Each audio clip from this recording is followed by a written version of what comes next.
আসসালামু আলাইকুম। আমি doctor Sadia Afrin, obstetrician and gynaecologist.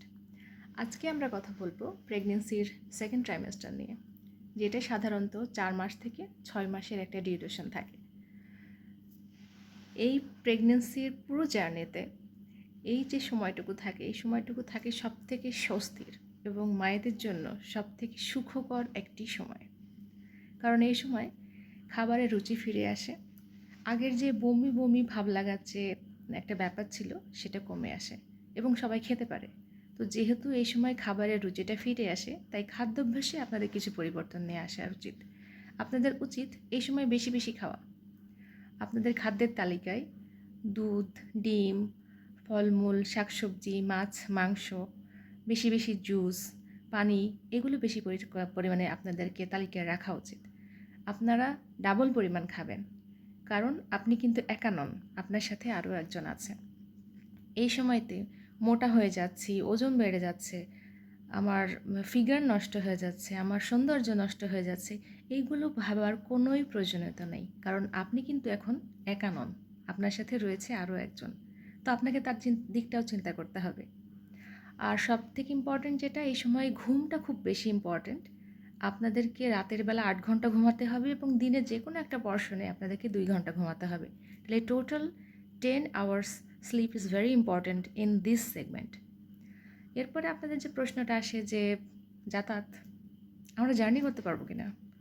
আমি অনেক দিন ধরে বা শ্বশুর বাড়িতে আছি, একটু বাবার বাড়িতে যেতে চাই, আমার আত্মীয় স্বজনদের সাথে একটু দেখা করতে চাই, একটু ফ্রেন্ড সার্কেলে ঘুরতে চাই।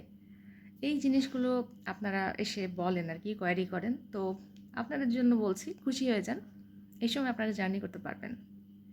এখন এরপরের প্রশ্নের সাথে সাথে বলতে থাকেন যে কিসে জার্নি করব, কিসে যাব। তো আমরা মজার ছলে অনেক সময় বলে থাকি যে বাসের থেকে ট্রেন ভালো, ট্রেনের থেকে প্লেন ভালো। তা আপনি এখন ডিসাইড করেন যে আপনি আসলে কী যানবাহন চুজ করবেন। এর পরবর্তী যে প্রশ্নটা আসে যে দাঁতের ডাক্তারকে দেখাবো, আমার দাঁতে খুব ব্যথা, আমার দাঁতে ইনফেকশন, দাঁতের স্কেলিং করাবো, পুটিং করাবো, এতদিন ধরে করাতে পারছি না। তা আপনাদের জন্য আরও সুখবর, এই সময় করাই ফেলেন। আপনার যা যা দাঁতের করার লাগে এই টাইমটাই করাই ফেলেন, এই টাইমটা আপনার জন্য সেফ জোন। তারপরে পরবর্তী যে সমস্যাটা আসে সেটা বলেন যে ভ্যাকসিনেশন, টিটেনাস ভ্যাকসিনেশন, এটা নিয়ে তো মানে যুদ্ধ, একটা তর্ক বিতর্ক, ডিবেট, যুদ্ধ। এই এক এক গাইড এক এক রকমের কথা বলে, এক হসপিটালে গেলে একরকম বলে, উপজেলা হেলথ কমপ্লেক্সে একরকম কথা বলে, কমিউনিটি ক্লিনিকে একরকম কথা বলে। তো আপনাদের এত কিছু মাথায় রাখতে হবে না, খুব সহজ করে 2টা কথা বলি।